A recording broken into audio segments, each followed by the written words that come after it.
tema kita, aku merasa kematianku semakin dekat. Nah semakin kita merinding, tapi insya Allah kita semakin termasuk golongan orang-orang yang cerdas karena sadar akan kematian itu yang selalu dekat dengan kita. Amin. Nah Ustazah Lulung gimana nih? Tips cara supaya kita tetap selalu istiqomah dan insya Allah meninggal dalam keadaan husnul khotimah. Fatimah, amin. Mohon Ya tausiahnya. Allah, mohon izin Ustaz Syam, Ustaz Mana, Kak Caca, Iya, ya Ustazah. Allah. Pemirsa yang dirahmati Allah, mudah-mudahan kita berharap dan terus minta kepada Allah yaitu kematian dalam keadaan husnul khotimah. Ada gak sih caranya, ada gak sih tipsnya agar kita diwafatkan Allah dalam keadaan husnul khotimah? Insya Allah ada pemirsa, insya Allah yang penting kita ikhtiar terus berusaha. Yang pertama adalah biasakanlah kita ini apalagi namanya sebagai orang tua, sebagai istri, sebagai tetangga atau apapun ya. Hiasilah ya kita ini hidup dengan selalu berbuat baik. Sama tetangga baik, sama orang tua baik. Balik lagi yang tadi kita bahas dengan ikhlas ya kan. Karena namanya dengan keikhlasan ini kita gak akan pikirin ya. Karena apa? Allah yang akan membalasnya. Karena kalau kita nggak tahu kita kapan wafat, jadi kalau kita berbuat baik jangan pikirin lagi. Yang marahan baikan lagi ya. Jangan lagi yang namanya kita menunda perbuatan baik. Karena kalau yang namanya sholat kah, utang puasa kah, kalau nggak disegerakan kapan mau dibayar? Hah? Kapan utang mau dibayar? Kak Caca, kapan mau dibayar utangnya? Harus segera. Oh harus segera itu dia. Jadi yang namanya husnul khotimah cepet-cepetlah kita untuk berbuat baik. Bismillahirrahmanirrahim. Wasari'u ila maghfiratim mir rabbikum. Tuh Al-Quran udah berfirman segeralah kita semuanya yang namanya memohon ampun kepada Allah. Ada salah cepat minta maaf. Yang kedua, biasainlah kita dengan zikir kalimat-kalimat baik, kalimat tahlil. Mudah-mudahan kalimat yang kita di akhir nanti adalah kalimat yang bagus-bagus. Kalimat la ilaha illallah Muhammadur Rasulullah. Tadi kan ada tuh parodi ya dari anak-anak. Kebiasaannya apa nih? Disitulah dia akan mati dalam keadaan kebiasaannya apa. Kalau kita biasa zikir, ngaji, taklim, senang diskusi, sama anak-anak diskusi, sama teman diskusi. Insya Allah wafat dalam keadaan ilmu, Allah berikan husnul khotimah. Kita gak bisa ngomong gini nih Kak Caca nih, maaf nih punten guru-guru semuanya. Kita ngomong gini, alah gampang lah, ngomong la ilaha illallah mah gampang. Kan itu kan kunci surga. Maaf, kita semua ya, maaf nih, kadang-kadang ngomong gampang. Tapi nih, buat megang tangan kanan aja makan atau minum suka lupa. Gampang tangan kanan. Pas kita lihat makan sembarangan pakai tangan kiri. Minum pakai tangan kiri. Jadi ala bisa karena biasa begitu. Nah zikir tahlil inilah kalimat baik inilah insya Allah menjadi kunci surga. Dalam salah satu hadis Nabi pemirsa. Jika kalimat la ilaha illallah ditimbang ya dengan yang namanya kenikmatan atau apapun maka lebih besar yang namanya timbangan kalimat la ilaha illallah Muhammadur Rasulullah. Ini hebatnya kalimat tahlil. Dan kita minta kepada Allah doa minta sama Allah agar kita diwafatkan dalam keadaan husnul khotimah. Pokoknya nih mulut nih ya perempuan-perempuan apalagi sebagai ibu-ibu mulutmu adalah doamu. Ucapanmu adalah doamu. Yuk sama-sama kita berdoa. Bismillahirrahmanirrahim. Rabbana innana sami'na munadiya yunadi lil iman. An aminu birabbikum fa'amanna rabbana. Rabbana faghfir lana dzunubana wa kafir anna sayiatina wa tawaffana mal abror. Wafatkan kami ya Allah, wafatkan kami ya Allah mal abror. Bersama orang-orang yang baik, bersama orang-orang yang soleh. Inilah cita-cita kita. Allahumma rafiqil a'la. Nah ini juga doa yang paling pendek nih buat emak-emak di rumah nih ya. Bismillahirrahmanirrahim. Ikuti nih ayo pemirsa. Allahumma rafiqil a'la. Ya Allah. Kumpulkan aku bersama orang-orang yang soleh. Amin. Husnul khotimah. Amin. Ya Allah Ya Allah, mudah-mudahan amin ya. ya Allah. Coba gimana Kak? Allahumma rafiqil Rofikil. a'la. A'la. Ya Allah semoga kita selalu kumpul bersama orang-orang yang soleh. Amin amin ya Allah. Ya Doain Rabbal ya Alamin. Ustadz Syam, Ustadz Wana. Saya udah tua di sini nih, yang paling tua ya. Takutnya kita mati Alhamdulillah ya. duluan. Alhamdulillah Ustaz Salulung sadar ya. Kalau dia tua. Artinya kalau lebih tua, insya Allah amal ibadahnya lebih banyak Amin, berarti ya kan Rabbal Ustaz Alamin. Tapi Maulana? ingat, malaikat maut itu kayak makan pisang. Apa Iya. tuh? Kalau mau bikin sayur bukan pisang tua yang diambil. Waduh. Pisang-pisang muda. Waduh. Kan buatin sayur. Ustaz Syam gimana Tapi nih kalau kita? Ya, kalau kita tengah-tengah kayaknya deh pisang Iya. goreng Oh, deh kita kita pisang kayaknya. Kalau kita ini pisang goreng. Pisang goreng goreng, benar-benar. Artinya yang namanya kalimat la ilaha illallah Muhammadar Rasulullah harus dilatih terus, Terus, ya. betul. Bukan diingat, bukan dihafal, tapi dilatih setiap hari dan ditadaburi. That's right ya kan? Jazakillah Apalagi khairan, dalam terima kasih taklim. banyak. Ustadz Maulana, tadi ada yang gantung Ada nih. yang gantung tadi. Katanya kalau kita mempersiapkan tempat kematian kita, ada yang bilang boleh, ada yang bilang nggak boleh. Iya. Ada juga yang punya cita-cita gini, ih aku pengen banget deh nanti kalau meninggal, pengennya meninggal di Mekah. Ah udah pokoknya begitu udah usia lanjut, pindah ke Mekah, pokoknya tunggu sampai kematian di sana, maunya dikuburkannya di sana. Iya. Sebenarnya dalam pandangan Islam tuh boleh atau enggak sih mempersiapkan tempat kematian kita? Iya. Mohon tausiahnya. Bismillahirrahmanirrahim. Boleh nggak kita mempersiapkan di mana kita dimakamkan? Sebaiknya siapkan. Karena takutnya nanti kita bertetangga dengan orang yang nggak bagus amalnya. Sosok saya Ishak, saya selalu ingatkan, ada sosok saya Ishak yang luar biasa ketika menguburkan anaknya, tengah malam didatangi anaknya dalam mimpi. Didatangi dalam mimpi. Lah kenapa nak? Kau dalam keadaan seperti itu? Kata anaknya, Abah ngumurin aku dekat orang maksiat, ketika dia disiksa aku ikut merasakan, kaget aku mendengarkan siksaannya. Jadi memang sebaiknya kita letakkan di keluarga supaya agak mudah dan tidak merepotkan. Dan bisa jadi terjadi pertengkaran ketika kita sakarat meninggal. Pasti di mana dikuburkan? Oh, kata, enggak di sana, di sana, di sana. Tapi kalau sudah siap itu aman. Apalagi di perkotaan kan susah. Kadang-kadang pengurusannya enggak gampang, enggak semudah di kampung. Sebaiknya supaya tidak merepotkan, kalau bisa disiapkan. Di zaman Nabi sudah ada baki, jadi aman, enggak ada rebutan kan.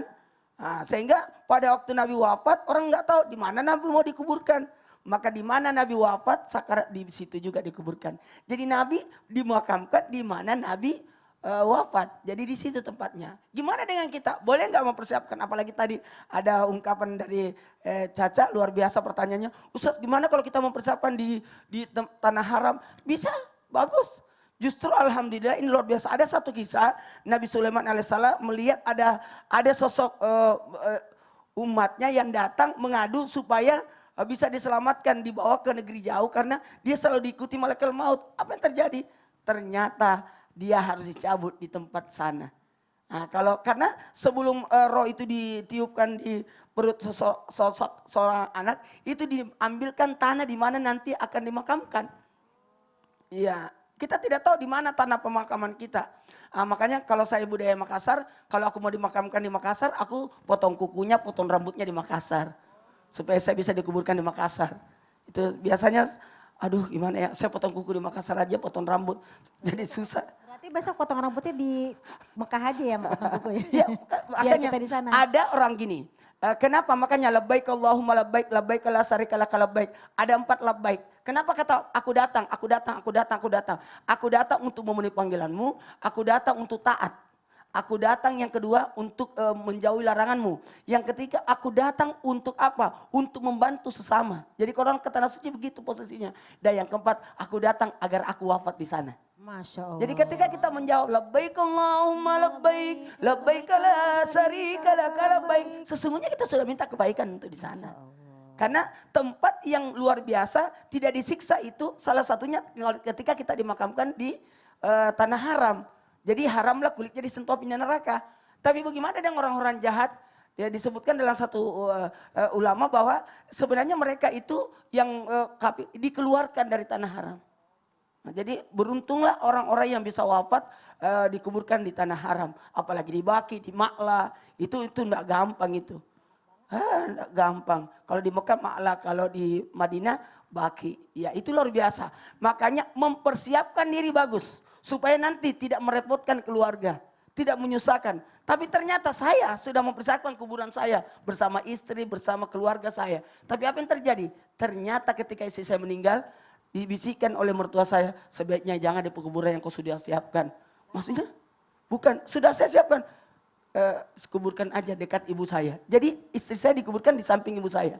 Padahal saya sudah siapkan buat saya, buat istri, buat keluarga. Tapi ternyata mertua saya berkata, ternyata bukan.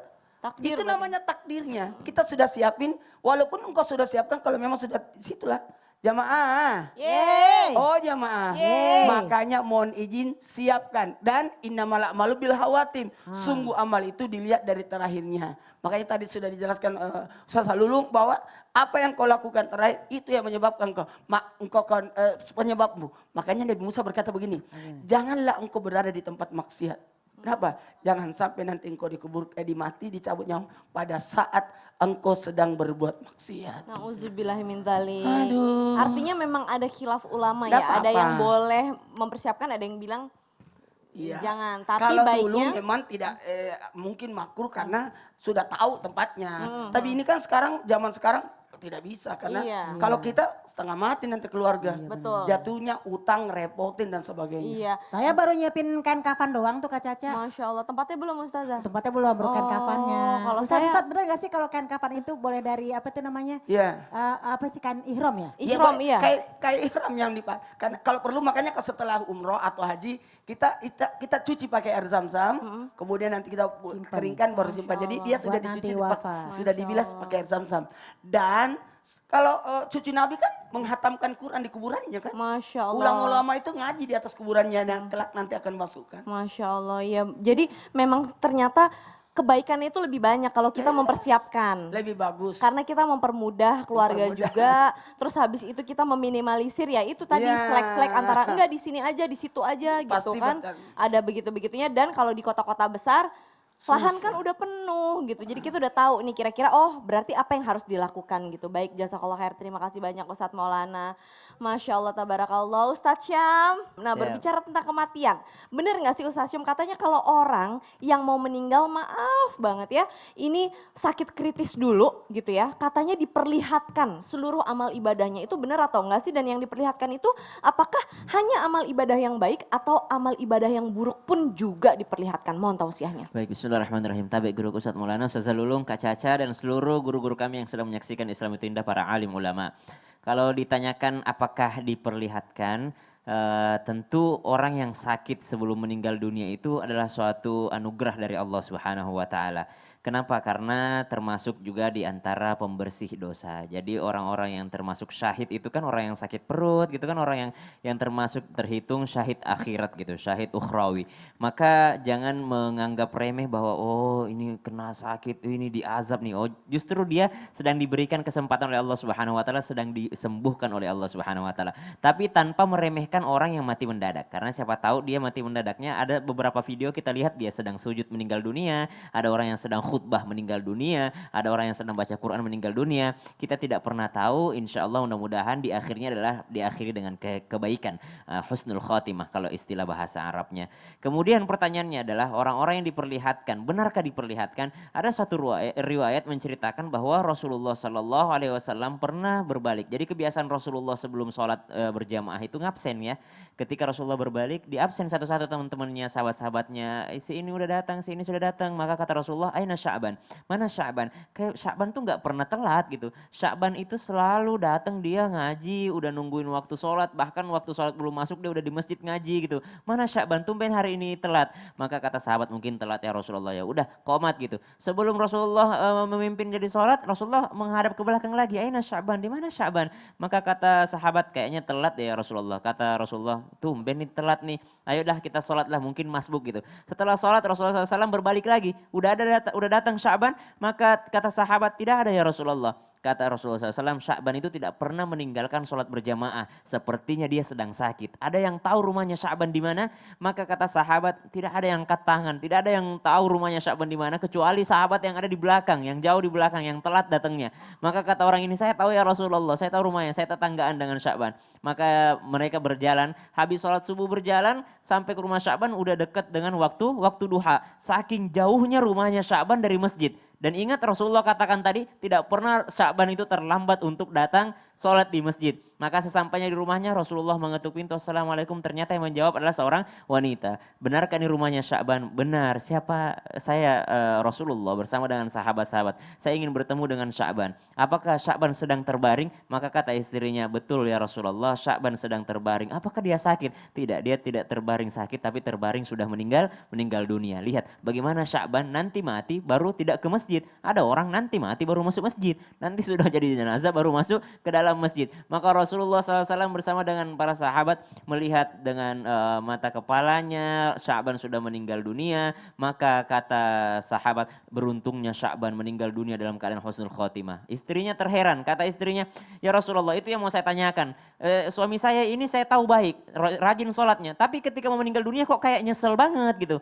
Yang pertama dia katakan, kenapa tidak lebih jauh, kenapa tidak semuanya, kenapa bukan yang baru. Itu aja yang diulang terus sebelum meninggal dunia, padahal dia orang baik. Maka kata Rasulullah SAW, laqad kunta fi ghaflatin min hadha fakashafna anka ghita'aka fabasaruka al-yawma hadid.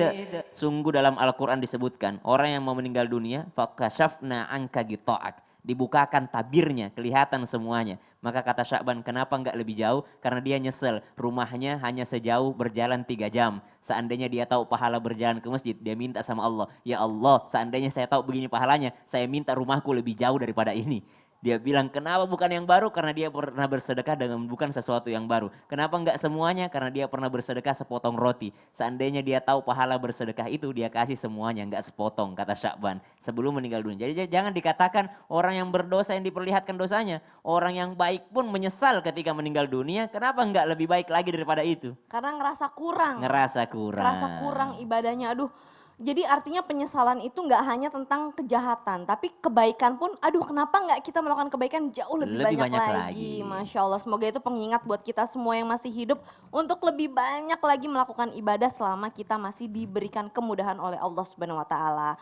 Nah sekarang nih saatnya buat jamaah Islam itu indah Ustadz, udah ada yang bisa kita hubungin nih karena sekarang kita akan masuk ke Ruqyah Syariah Mandiri secara online dari rumah. Dan udah ada salah satu jamaah yang sudah mengirimkan permasalahannya dan bersedia untuk melakukan Ruqyah Syariah Mandiri. Assalamualaikum warahmatullahi wabarakatuh. Waalaikumsalam. Mbak, sudah Ya. siap? Siap. Oke, boleh silahkan. Assalamualaikum warahmatullahi wabarakatuh. Waalaikumsalam Ustaz. warahmatullahi wabarakatuh. Ustadz, jadi gini, saya itu akhir-akhir ini sering banget mimpi buruk. Terus ditambah di rumah itu sering banget diganggu sama penampakan-penampakan makhluk halus gitu Ustadz. Ditambah lagi setiap mau tidur saya nggak bisa tidur kalau nggak baca surat ayat kursi gitu. Jadi mohon bantuannya dong Ustadz, mau diruqyah online. Jadi merasa kesulitan tidur ya? Betul. Oke. Ngerasa kayak ada yang mengganggu gitu makhluk halus? Ya, Selain itu ada lagi Mbak? sama mimpi buruk nih Ustadz akhir-akhir ini gitu. Sering mimpi buruk ya? Oke, baiklah kalau begitu. Buat jamaah Islam itu yang ada di rumah juga mungkin kalau ingin melakukan ruqyah syariah mandiri juga boleh ikutan. Dipersiapkan aja 1 gelas air putih di dekatnya karena setelah ini insya Allah kita sama-sama akan menjalankan ruqyah syariah mandiri. Jadi jangan kemana-mana, tetap di Islam itu indah. Jamaah! Yeay! Oh jamaah!